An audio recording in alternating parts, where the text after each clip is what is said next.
నమస్తే రమగారు. నమస్తే జయ. రమగారు, విక్రమ బేతాళ కథలు ఆ మధ్య ఎప్పుడో చెప్పుకున్నట్టు గుర్తు. ఎందుకంటే ఈ మధ్య మనం సిరీస్ లోకి వెళ్ళిపోయాం. కాశీ మజిలీలు ఇవన్నీ చెప్పుకుంటూ ఉన్నాం కదా. సో విక్రమ బేతాళాలు ఏమన్నా ఉంటే ఒక కథ చెప్పుకుందామండి. ఒరిజినల్ కథ చెప్దాం. రైట్. అంటే కథలు మొదలైనప్పుడు తర్వాత కల్పిత కథలు మనం చాలా చెప్తాం. చందమామలో పడినవి. చందమామలో కొన్ని ఒరిజినల్స్ వచ్చినాయి. మనం కథా సరిత్సాగరంలోనే అంటే మన బృహత్ కథలోనే ఈ కథలు ఉన్నాయి. విక్రమార్కుడివి. అందులో విక్రమార్కుడు పేరుండదు. త్రివిక్రమ దేవుడు అనేవాడి కథలు అనమాట. అవన్నీ బేతాళుడితోటే మాటలు, బేతాళుడు ఎగిరిపోవటము అవన్నీ కూడా ఉంటాయి. సేమ్ కథలే. తర్వాత దాన్ని మనం విక్రమార్కుడు బేతాళుడుగా మార్చుకున్నాం. సో ఒరిజినల్ కథల నుంచి ఓ కథ చెప్తాం. ఏం చెప్దాము? పూర్వం అదే ఇప్పుడు విక్రమార్కుడు సంగతి చెప్పాలిగా. ముందు పట్టుబదలని విక్రమార్కుడు మళ్ళీ వెనుదిరిగి శ్మశానం లోపలికి నడిచాడు. ఆ చెట్టు దాకా వెళ్ళాడు. చెట్టు పైకెక్కి ఆ పైనున్న ఆ మృతదేహాన్ని కళేబరాన్ని బేతాళుడు ఆవహించి ఉన్న దాన్ని భుజాన్ని వేసుకున్నాడు. దిగాడు. కత్తి చేత్తో పుచ్చుకుని నడుచుకుంటూ వెళ్తున్నాడు. దీన్ని ఆవహించుకుని ఉన్న బేతాళుడు పక్కపక్క నవ్వాడు. ఎంత ఓపిక నీకు! ఎన్ని విధాలైనా సరే నువ్వు మళ్ళీ మళ్ళీ వస్తూనే ఉన్నావు. సరే నీకు మార్గాయాసం తెలియకుండా ఒక కథ చెప్తానన్నాడు. సరే ఏం చెప్పాడు కథ? పూర్వం తామ్రలిప్తి అనే ఒక నగరంలో ఒక వ్యాపారస్తుడు ఒక ఆయన ఉండేవాడు. అయితే ఆయనకి హిరణ్యవతి అని భార్య. ఆ హిరణ్యవతి ద్వారా ఆయనకి ధనవతి అని ఒక అమ్మాయి పుట్టింది. ఈ పిల్ల చాలా అందమైన అమ్మాయిట. భలే బాగుండేది. అయితే ఒక మంచి రాజా మహారాజాలు ఎవరికైనా వివాహం చేయాలని ఎక్కడెక్కడో ఇవ్వాలని అట్లా ఊహించుకునేవాళ్ళు. పిల్ల అందమైన పిల్ల ఉండేసరికల్లా వీళ్ళకి పెళ్లి సంబంధం, మంచి మొగుడు వస్తాడో రాడో అలాంటి బెంగలు కూడా ఉంటాయి. అవును. అయితే ఏమైంది, కొంతకాలం గడిచేసరికి పిల్లకు కాస్త యుక్త వయసుకు వచ్చేసరికల్లా తండ్రి సడన్గా మరణించేసరికల్లా ఈ పిల్ల మీద కన్ను వేసుకుని ఉన్న దాయాదుల్లో కొంతమంది మేనబావలు మేనమామలు వాళ్ళు అక్కడి నుంచి ఆయన కజిన్స్ కొంతమంది వీళ్ళ మీద కొంచెం ఇబ్బంది పెట్టారు తల్లి పిల్లని. దాంతో ఈవిడ ఏం చేసిందంటే, ఈ భర్త లేడు వీళ్ళలో అంటే దీనికి ఏమైనా లొంగి వీళ్ళ ఒత్తిళ్ళకి లొంగి ఎవడో ఒక దిక్మాల మీద కట్టబెట్టాల్సి వస్తుంది పిల్లని. ఈ ఊరి నుంచి పారిపోదాం, ఇక్కడి నుంచి వెళ్ళిపోదాం, మనకు కలిగినంతలో మంచి సంబంధం ఆలోచించుకుని చూసుకుని పిల్లకి నచ్చింది అనురూపమైంది వెతుక్కోవచ్చు. కజిన్స్ మధ్యలో ఉంటే వీళ్ళంతా ప్రెస్ చేస్తే ఇంతలో ఏమవుతుంది, రాజుగారు ఆ ఊరు రాజుగారు చుట్టుపక్కలలోనే ఇవ్వమంటారు. అమ్మాయి ఇష్టం అలా అనరు కదా. నీకు భర్త లేడు, కూతురు ఒకతే, మగ పిల్లలు లేనప్పుడు ఒక అండగా ఉండే వాళ్ళకి చూసి ఇచ్చేసేయాలని రాజు కూడా ప్రెస్ చేస్తాడు. అందుకని ఆవిడ ఏం చేసిందంటే, ఆయన కాడికి జాగ్రత్తగా ఎవరికి తెలియకుండా గుడ్సుప్పుడు కాకుండా ఎంతో కొంతకి ఆస్తుల్ని వాటిని తెగనమ్మేసింది. కొంత బంగారం కాస్త డబ్బులు ఏర్పరచుకుంది. ఒకనాటి రాత్రి అవతల వైపు ఉన్న తామ్రలిప్తికి అవతల ఉన్న ఒక నగరంలో భర్త స్నేహితుడు ఒక ఆయన ఉన్నాడు. ఆయనకు ఉత్తరం రాసి పంపించింది, మేము వస్తాము, నేను నా కూతురు వస్తామని. ఆయన్ని కలుసుకోవటం కోసం ఏం చేసింది, రాత్రిపూట కూతుర్ని వెంటేసుకుని ఆ డబ్బుగా బంగారంగా మార్చిన మూటల్ని మాత్రం అంటే ఇల్లు వాకిలి వదిలిపెట్టేసింది కామ్గా. బట్టపాత వాటి గురించి ఇక ఆలోచించాల. పిల్ల ఆ పిల్ల తాలూకు భవిష్యత్తు, తల్లుల తాపత్రయం అట్లా ఉంటుంది. ఏం చేసింది, చీకట్లో బయలుదేరారు. ఈ వెళ్తూ ఉండగా ఏమైందంటే, వీళ్ళు చీకటి నడిచేటప్పుడు ఆ రోజుల్లో కరెంట్లు అవి లేవు కదా, అంటే మనకి స్ట్రీట్ ల్యాంప్స్ అవి లేవు, స్ట్రీట్ లైట్లు లేవు. ఈ వెళ్తున్న దారిలో ఏదో వేగ్గా నడిచి వెళ్తున్నారు. ఒక కొరత వేసి ఉన్న ఒక వ్యక్తిని తగిలింది ఈవిడ. కొరత అంటే ఏంటంటే? కొరత అంటే ఒక శిక్ష. ఒక పొడుగాటి శూలం ఉండి దానికి అడ్డంగా పుల్లలు ఉంటాయి. దొంగతనాలు దోపిడీలు అవి చేసిన వాళ్ళని, ఎక్కువ అంటే సమాజం పనికి ఎక్కువ ద్రోహం చేసిన వాళ్ళని ఆ శిక్ష వేస్తారు. ఈ మనిషిని ఇట్లా కింద నుంచి ఇట్లా దింపేస్తారనమాట. వాడు ఇలా దిగిపోతాడు. ఈ కొరత సంగతి 2-3 సార్లు చెప్పాను నేను, నువ్వు మర్చిపోయి ఇన్ని వ్యవహారాల మధ్య మర్చిపోతున్నావు నువ్వు. అయితే ఈ కిందకి వెళ్ళి క్రమంగా మరణిస్తారు. కాశీ మజిల్లో అనుకుంటాను ఒక స్టోరీలో ఒక అతన్ని. అయితే ఏమైంది, ఈ కనపడలేదు వీళ్ళకి. ఈవిడ వెళ్తూ వెళ్తూ ఏమైందంటే, ఈవిడ భుజం ఆ కొరతలో సగానికి పైగా దిగిపోయి ఉన్న వాడికి తగిలింది. అమ్మా అన్నాడు. అనేసరికి కంగారు పడేది. అమ్మో మనిషో జంతువో భూత ప్రేత పిశాచాలు ఏమిటో తెలియదు కదా, ఎవరినైనా అని కంగారు పడితే అతను అన్నాడు, అమ్మ నేను దొంగని, కొరత వేయబడ్డాను అని చెప్పాడు. నీ చెయ్యి తగిలేసరికల్లా బాధ వచ్చి అరిచాను అన్నాడు. అనేసరికల్లా వీళ్ళకి అప్పుడు అర్థమైంది తాము శ్మశానంలో ఉన్నాము అని. ఆ శిక్షలు సాధారణంగా వధ్యస్థానాలు, ఇలా అంటే శిక్షలు మరణ శిక్షలు విధించే స్థానాలు శ్మశానాలకి దగ్గరగా ఉంటాయి. సరే ఎవరినైనా ఏమిటినైనా ఏం చేసావంటే, నేను దొంగనని చెప్పాడు వివరంగా. చెప్పి ఏమన్నాడు, అమ్మ నువ్వెవరు ఏమిటంటే, ఈవిడ ఇంకేం చేస్తుంది, ఎవరికి చెప్పుకునేందుకు దిక్కు లేదు. ఆ ఊళ్ళో ఎవరికి చెప్పినా నేను పారిపోతున్నాను పిల్లతో సహా అంటే ఎవరో ఒకళ్ళు ఉప్పందించేస్తారు. కడుపులో పెట్టుకుని ఉంది ఆవిడ. ఎవరో ఒకళ్ళకి చెప్పుకోవాలి. ఈ వజ్రస్థానంలో కొరత మీద ఉన్నవాడు తీసుకెళ్ళి తన రహస్యాన్ని ఎవరికి చెప్తాడు? అందుకని ఈ హిరణ్యవతి ఏం చేసింది, నాయన నేను ఫలానా ఊళ్ళో ఫలానా ఆయన భార్యని, నాకు ఒక పిల్లుంది, ఇగో యుక్త వయసులో ఉన్న పిల్ల అని చెప్పి పిల్లని చూపించింది. పక్క చూపించడం చీకట్లో మొత్తానికి వేగ్గా ఒక పిల్లని. తర్వాత ఏమో పిల్లకి పెళ్లి చేద్దామంటే రకరకాల ఇబ్బందులు వచ్చినాయి, ఆస్తులు అమ్ముకొని పారిపోతున్నాను నాయన, తెలియక నేను తగిలాను, నన్ను క్షమించమంటే అతను ఏమన్నాడు, అమ్మ నీ కూతురికి పెళ్లి కాలేదన్నావు కదా, ఈ పిల్లని నాకు ఇచ్చి కన్యాదానం చేస్తావా అన్నాడు. అనేసరికల్లా ఆవిడ నవ్వింది.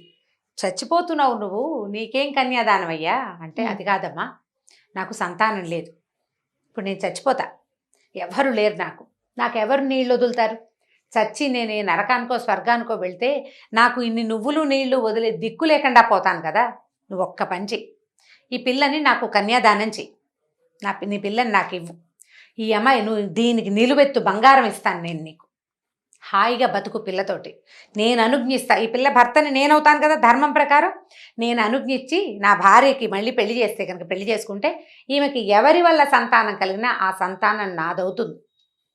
క్షేత్రజులు అంటారు వాళ్ళని. కుంతీదేవి సంతానం పాండురాజు కొడుకులైనట్టుగా, పాండురాజు వల్ల కలగలేదు కదా, ఆ రకంగా నా భార్యకి కలిగిన సంతానం వల్ల వాడు గుప్పెడు నువ్వులు చారెడు నీళ్లు వదిలినా అది నాకు దక్కుతుంది, నా భార్య సంతానం నా సంతానమే అవుతుంది కదా, నాకు ఉత్తమ గతులు వస్తాయమ్మా బాబాని బతిమలాడాడు. ఈవిడ ఆలోచించుకుంది, ఈ రాత్రి వేళ మాట చెప్పుకునేందుకు దిక్కులేక చచ్చేందుకు సిద్ధంగా ఉన్నవాడికి ఈ మాట చెప్పాను, అంతే కదా, అవును, కడుపులో కష్టం వీడికి చెప్పుకున్నాను, వాడి కడుపులో కష్టం నేను విన్నా, వాడు నీకు డబ్బిస్తానంటున్నాడు, ఏముంది రాత్రి వేళ నువ్వు పెళ్లి చేసావో ఇంకోటి చేసావో ఎవడికి తెలుసు అని చెప్పి ఏం చేసింది ఈవిడ, సరే నాయన అని చెప్పి ఆ పిల్లని అతనికి ఇచ్చి కన్యాదానం చేస్తున్నట్టుగా చేసి అతని చేతులకి ధారపోసేసింది. అప్పటికప్పుడు ధారపోస్తే సరే అతను ఏం చేశాడు, అవతలగా వెళ్ళండి, మీరు బయటికి వెళ్తే ఒక మర్రి చెట్టు కనపడుతుంది, ఆ చెట్టు కింద తవ్వండి, ఎక్కువ తవ్వక్కర్లేదు, ఒక ఐమూలగా గుర్తు చెప్తాడు, తవ్వితే బంగారం కనపడుతుందమ్మా, బంగారం పట్టుకుని వెళ్ళిపోండి మీరు, ఎలాగైనా నేను తెల్లారేసరికి చచ్చిపోతా, నా శవానికి దహనం చేయించి అస్థికలు ఏ గంగలో ఉన్నా కలుపు, నాకు గతులు మంచి వస్తాయి, ఈ అమ్మాయికి సంతానం కలిగితే వాళ్ళ వల్ల వాడు ఒక చారెడు నీళ్ళు వదిలితే నాకు ఉత్తమ గతులు వచ్చేస్తాయని చెప్పాడు. సరే ఏమైంది, ఇప్పుడు ఏం చేసి కాసిన నీళ్ళు తెచ్చి ఇతను కన్యాదానం చేసిందా, కాసిన మంచినీళ్ళు పోసింది, చావడానికి సిద్ధంగా ఉన్నవాడితో కూతురుతోటి నీళ్లు పోయించింది, తులసి తీర్థంలాగా భార్యతోటి అనమాట, తన భార్య కదా ధర్మం ప్రకారం అదే జరిగింది, కన్యాదానం అయిపోయింది కదా. అక్కడి నుంచి వీళ్ళిద్దరు ఏం చేశారు, ఆ మర్రి చెట్టు దగ్గరికి వెళ్ళి తవ్వుకున్నారు, తవ్వితే బంగారం దొరికింది. ఆ అమ్మ కూతురు చచ్చి చెడి ఎలాగోలా మోసుకుని ఆ వసుదత్తుడని ఈవిడ భర్త తాలూకు స్నేహితుడు ఉన్నాడుగా అతన్ని కలుసుకున్నారు. ఇట్లా ఎవరో దారైపోయేవాడి బంగారం వీళ్ళు తెచ్చుకున్నారని అతను అనుకోలే, వీళ్ళదే బంగారం అనుకున్నాడు, చెప్పలేదు వాళ్ళు ఆ రహస్యం అతనికి. సరే తెల్లారింది, ఒక 2 రోజులు ఆ వసుదత్తుడి ఆయన దగ్గర ఉండి ఏం చేసిందంటే, మా చుట్టాల వాడే ఫలానా వాడు కొరత మీద ఉన్నాడు, వాడు చనిపోయాడు, పాపం వాడికి దహనం చేయిస్తానని మా ఆయన ఎప్పుడో మాట ఇచ్చాడని ఒక చిన్న అబద్ధం చెప్పి అతనికి యుక్తిగా అతనికి శవదహనం చేయించేసి ఆ అస్థి సంచయనం చేయించి తీసుకొచ్చింది, శాస్త్రోక్తంగా చేసేసింది. అక్కడి నుంచి కూతురుతోటి అక్కడ ఉన్న నదిలో భార్యతోటే కల్పించేసింది అవి. అతనితో రుణం తీరిపోయింది, అతను వీళ్ళకి డబ్బిచ్చాడు, వీళ్ళు అతను పని చేసేసారు. తర్వాత ఏమైంది, ఈయన సహాయంతో ఇంకా కొంచెం అవతల ఎగువకున్న ఇంకో నగరంలో చేరిపోయి అక్కడ పెద్ద మేడ పాతదేదో అమ్మకానికి ఉంటే ఆ మేడ కొనేసుకున్నారు. తల్లి పిల్ల స్థిమితంగా 4 పని వాళ్ళని పెట్టుకుని ఉండటం మొదలుపెట్టారు. ఈవిడేంటి, ఇప్పుడు కొత్త ఊళ్ళోకి వెళ్ళాము, చుట్టుపక్కల 4 స్నేహం చేయాలి, రాజుగారి దగ్గర కొంచెం మర్యాద నేర్పాలి, అక్కడ పెళ్లి సంబంధాలని పలానా ఊరు అని ముందు చెప్పినా చెప్పపోయినా గోత్రం భర్త ఎలాగూ లేడు, గోత్రనామాలు చెప్పుకుని మెల్లిగా పిల్లకి పెళ్లి సంబంధం చూద్దాం అనుకునేసరికల్లా ఏమైంది, ఒకనాడు ఈ పిల్ల కూతురు ధనవతి చాలా అందమైన పిల్ల అని చెప్పాం కదా, ఓ వాకిట్లో నిలబడి చూస్తుంటే ఒక బ్రాహ్మణ అబ్బాయి అటు వెళ్తూ కనపడ్డాడు. అతని పేరు చిన్నస్వామి, చాలా అందంగా ఉన్నాడట. ఈ అమ్మాయి ఏం చేసింది, అమ్మ అతను చూడవే ఎంత బాగున్నాడు, అలాంటి వాడికి ఇచ్చి పెళ్లి చేయవే నన్ను అని అడిగింది. ఈవిడేమనుకుంది, పిల్లకి ఏమిటి అందమైన పిల్ల, దానికి అనురూపమైన వరుడు కావాలంతే, ఆల్రెడీ పెళ్ళైపోయిన పిల్ల రహస్యంగా. సరే ఏం చేశారు, చెలికత్తెని పంపించింది అమ్మాయి, మన ఇంటికి రమ్మని పిలవమని. చెలికత్తె వెళ్ళి అడిగింది, ఏమండి మళ్ళా హిరణ్యవతి గారు అమ్మాయి ఇక్కడ మేడను చూసారా, ఆ మేడ వాళ్ళదే, పచ్చ మేడ, వాళ్ళ అమ్మాయి ఎంతో అందంగా ఉంటుంది, మిమ్మల్ని ప్రేమించింది, మీరు నచ్చారు ఆవిడకి, మా ఇంటికి రండి అని పిలిచేసరికల్లా ఈయన అన్నాడు, నేను ఊరికే ఎందుకు వస్తాను, నాకు డబ్బులు కావాలి, ఇస్తుందేమో కనుక్కోమన్నాడు. ఈ చిన్నస్వామి అనేవాడు ఉన్నాడు కదా, వీడికి ఆ ఊళ్ళో ఒక మంచి పేరున్న నృత్యాంగన అంటే ఇష్టం, హంసావళి దాని పేరు. ఆ హంసావళికి ఒకరోజు ఆవిడతో స్పెండ్ చేయడానికి 700 వరహాలు ఆవిడ తాలూకు ఖరీదు. ఒకసారి 2 సార్లు వెళ్తే 700 పట్టుకురా లేకపోతే వెళ్ళిపోమన్నారు వాళ్ళు. వీళ్ళ నాన్న దగ్గర డబ్బులు లేవు, వాడికేం పెద్ద సంపాదన లేదు, పిల్లాడు అందంగా ఉన్నాడు అంతే, ఒట్టందంతో ఏం చేస్తావు, కొరుకు తింటారు, డబ్బులు కావద్దు. అక్కడి నుంచి ఈ 700 కావాలి వీడికి. వీడేమనుకున్నాడు, పచ్చమేడ అంటే చాలా పెద్ద మేడ, వాళ్ళ దగ్గర డబ్బులు ఉంటాయి, ఇది ఎవరితో మనని పిలుస్తోంది కదా, పోనీ వెళ్ళి చూసి ఆ 700 ఇస్తుందేమో కనుక్కుందాం, వర్కౌట్ చేయడానికి ప్లాన్ చేశాడు. అక్కడి నుంచి ఆ చెలికెత్తిపోయి, అమ్మ ఆయనకి డబ్బులు కావాలటమ్మా, ఆయన ఏదో డబ్బు అవసరంలో ఉన్నాడంటే, ఎంత కావాలంటే అంత ఇస్తాను రమ్మనేసరికల్లా అతను ఈ అమ్మాయి దగ్గరకు వచ్చేసాడు. శాస్త్రంగా వివాహము పాడు ఏమీ లేదు, కానీ అతను వీళ్ళతోటి ఉన్నాడు కొద్ది రోజులు. ఉన్న తర్వాత ఈ 700 చేర్చిక్కించుకుని మళ్ళీ తిరిగి చూడకుండా వెళ్ళిపోయాడు. సరే, ఇప్పుడు మగవాళ్ళు అయితే వెళ్ళిపోతారు, ఆడవాళ్ళకి అవకాశం తప్పించుకునేందుకు లేదు కదా. ఈ అమ్మాయి కాస్త గర్భవతి అయింది. గర్భవతి అయ్యేసరికి వీళ్ళకి ఏం చేయాలో తెలియలేదు. సరే, గర్భానికి ఏమిటి, పెరిగిపోతుంది ఆటోమేటిక్గా. అమ్మాయి రోజు శివాలయానికి వెళ్ళి ఏడిచేది, వాడెవడికో రాత్రిపూట నన్ను కన్యాదానం చేయటం ఏమిటి, వీడెవడినో ప్రేమిస్తే వీడు నా కొంప ముంచి వెళ్ళిపోవటం ఏమిటి, ఈ గర్భము నేనేం చేయను అని శివుడికి రోజు ప్రార్థించేది. పురిటినాటి రాత్రి ఆ పిల్లాడు పుట్టంగానే ఆ రోజు రాత్రి పరమశివుడు కల్లో కనపడ్డాడట. కనపడి ఏం చెప్పాడు ఈ అమ్మాయికి, అమ్మ పిల్లాడిని పుట్టినవాడిని, నువ్వు నా భక్తురాలివి, నేను నీకు ఒక ఉపాయం చెప్తాను, మంచంతో సహా తీసుకెళ్ళి రాజుగారి వాకిట్లో వదిలిపెట్టురా, పిల్లవాడి తల కింద 1000 బంగారు నాణ్యాలు ఉన్న సంచి పెట్టు అని చెప్పాడు. ఈ అమ్మాయి ఏం చేసింది, తెల్లవారకండానే, రాత్రి చీకటి పడుతుండగా డెలివరీ అయింది, తెల్లవారకండానే పిల్లాడిని ఎత్తుకుని వాడికి చిన్న మంచంతో ఆ 1000 బంగారు నాణ్యాలు సంచులు పోసి, డబ్బు ఉంది పిల్ల దగ్గర, ఆ డబ్బు ఎక్కడిది, దొంగ ఇచ్చింది. ఆ డబ్బుతో ఈ పిల్లాడిని ఎత్తుకెళ్ళి రాజుగారి వాకిట్లో వదిలిపెట్టి వచ్చేసారు. తల్లి పిల్ల ఇద్దరు కలిసి నిశ్శబ్దంగా ఇంటికి వచ్చేసారు. వీళ్ళ దారిని వీళ్ళు ఉండటం మొదలుపెట్టారు. అక్కడ చేరాడు కదా, రాజుగారి వాకిట్లోకి చేరాడు. ఈ రాజుగారి వాకిట్లో చేరేసరికి రాజుకి తెల్లవారుజామున కల వచ్చింది. ఆయనకి సంతానం లేదు. ఆ రాజుగారి పేరు సూర్యప్రభువు, ఆయనకి పిల్లలు లేరు.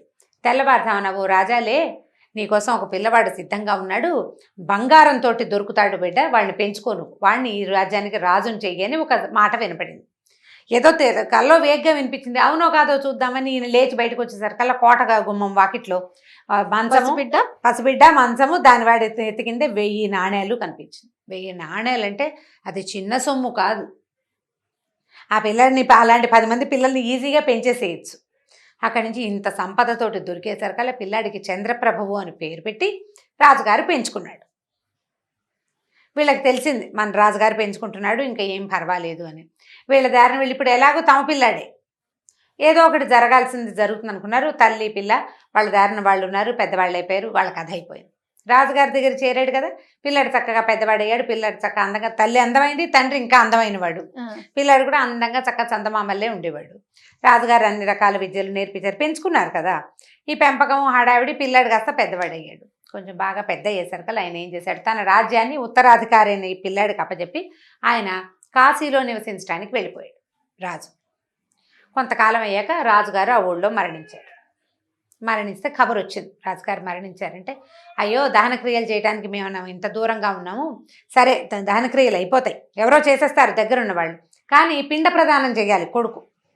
అందుకని నేను నాన్నకి మొదలటం కోసం నేను వెళ్తానంటే ప్రజలు వీళ్ళు మంత్రులు అంతా వద్దు నువ్వు ఎందుకు అంత దూరం వెళ్ళటమని అన్నారు. కానీ అతను ఒప్పుకోలేదు.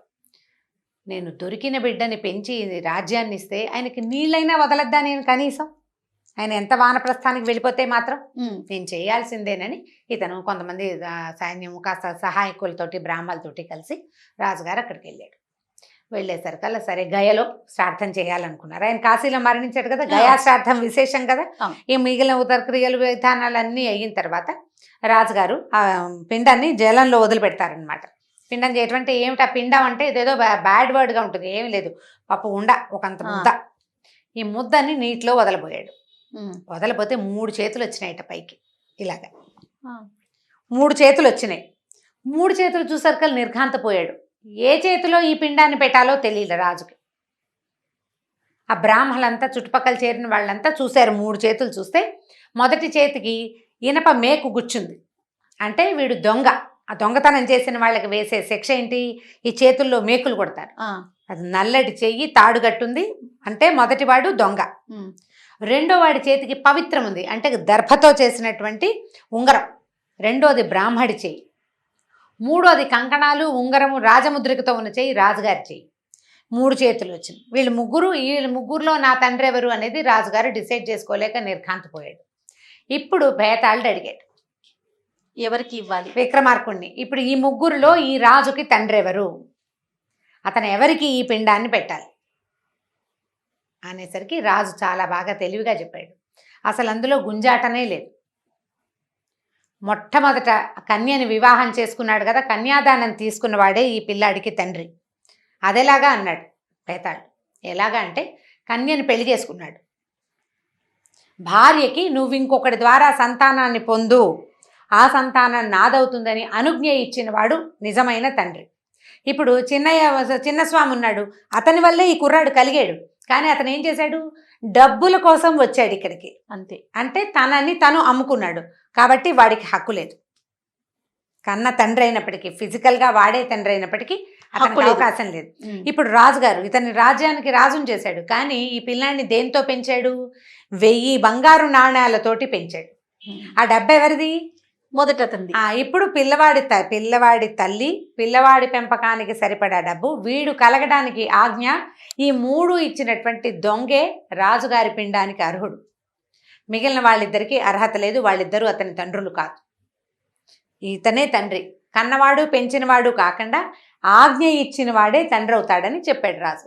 బేతాళుడు మెచ్చుకున్నాడు. అబ్బా శభాష్, చాలా బాగా చెప్పావు, కానీ నువ్వు మౌనభంగం చేసావు, మాట్లాడావు కదా, కాబట్టి నేను వెళ్ళిపోతున్నా అని చెప్పేసి ఒక్క ఉదుటున ఈ దేహంతో సహా బేతాళుడు ఎగిరి మళ్ళీ మరిచెట్టెక్కేశాడు.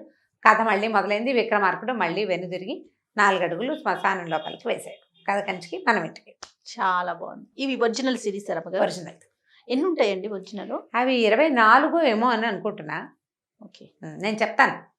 చివరి కథ చెప్పి ఏం చేద్దాం, ఒక 5-6 ఒరిజినల్స్ నుంచి ఒక 5-6 కథలు చెప్దాము కనీసం. అంటే కొన్ని ఇంతకుముందు మనం చెప్పుకున్నామండి. ఒక 5-6 ఈజీగా చెప్పుకోవచ్చు మనం. అది చెప్పాక చివరి కథ చెప్పి ఇంకా విక్రమార్కుడు చెప్పను అని చెప్తా. రైట్. థ్యాంక్ యూ రమ్మగారు. ఇంకో స్టోరీతో కలుద్దాం. బాయ్ చేయ. బాయ్ అండి. ఈ వీడియో కనుక మీకు నచ్చినట్లయితే లైక్ చేయండి, షేర్ చేయండి. మరిన్ని వీడియోస్ కోసం మా ఛానల్ని సబ్స్క్రైబ్ చేసుకోండి.